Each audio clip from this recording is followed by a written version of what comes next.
आज हम हिंदी आरोह भाग 2 के गद्य खंड का तीसरा पाठ पढ़ेंगे, जिसका शीर्षक है काले मेघा पानी दे। पाठ के लेखक श्री धर्मवीर जी ने भारती जी ने अपने इस संस्मरण में लोक प्रचलित विश्वास और विज्ञान के द्वंद्व का चित्रण किया है।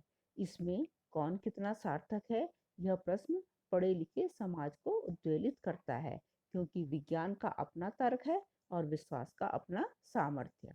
लेखक ने इसी दुविधा को लेकर पानी के संदर्भ में प्रसंग रचा है। लेखक बताता है कि आषाढ़ के महीने का एक पखवाड़ा बीत जाने पर भी जब वर्षा नहीं हुई, तब गांव के नंग धड़ंग किशोरों की इंद्र सेना गंगा मैया की जय का जयकारा लगाते हुए गलियों में चल पड़ते हैं।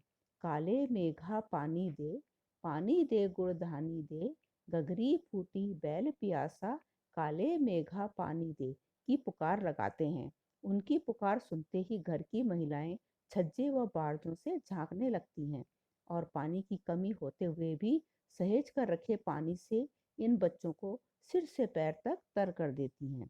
ये भीगे बदन मिट्टी में लोट लगाते हैं तथा कीचड़ से लथपथ हो जाते हैं। इनके इसी रूप को देखकर जो लोग इन्हें पसंद नहीं करते, वे इन्हें मेंढक मंडली के नाम से पुकारते हैं। बारिश न होने के कारण कुएं सूख गए थे, नलों में बहुत कम पानी आता था, खेतों की मिट्टी में पपड़ी जमकर जमीन फटने लगी थी, पशु पक्षी प्यासे मरने लगे थे, लू के कारण लोग बेहोश होने लगे थे। जब पूजा पाठ सब विफल हो जाते थे, तब इंद्र सेना अंतिम उपाय के तौर पर बादलों से पानी मांगने के लिए निकल पड़ती थी। लेखक को यह समझ में नहीं आता था कि पानी की कमी के बावजूद लोग घरों में कठिनाई से इकट्ठा किए पानी को इन पर क्यों फेंकते हैं। इस प्रकार के अंधविश्वास से तो देश को बहुत नुकसान होता है। ऐसे पाखंड के कारण ही हम अंग्रेजों से पिछड़ गए तथा गुलाम बन गए। लेखक स्वयं मेंढक मंडली वालों की उम्र का था।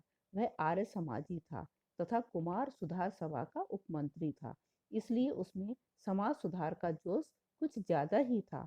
वह समाज में फैले अंधविश्वास को जड़ से उखाड़ फेंकना चाहता था, लेकिन उसे सबसे ज्यादा मुश्किल अपनी जीजी से थी, जो उम्र में उसकी माँ से भी बड़ी थी। वह सभी रीति रिवाजों, तीज त्योहारों, पूजा अनुष्ठानों को लेखक के हाथों पूरा करवाती थी। जिन अंधविश्वासों को लेखक समाप्त करना चाहता था, वह उन्हीं सब कार्यों को लेखक को पुण्य दिलाने के लिए करवाती थी।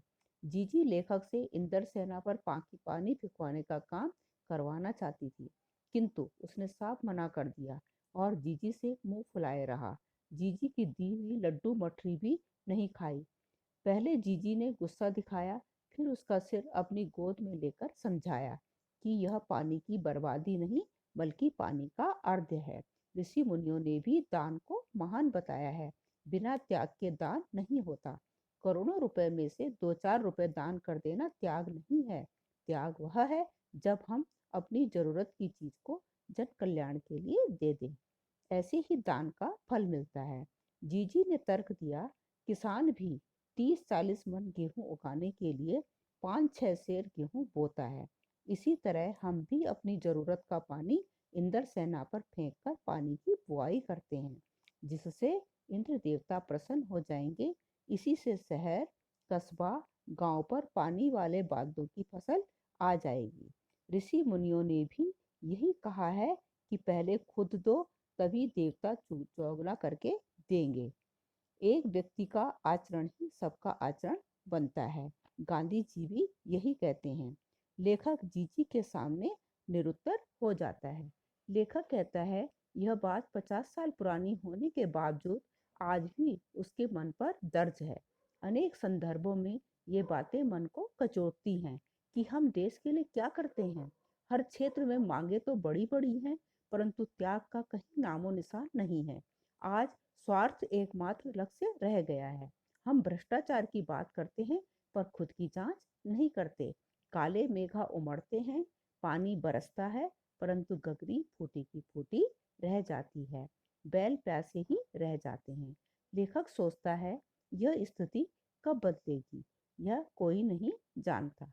तो यह था पाठ का सारांश।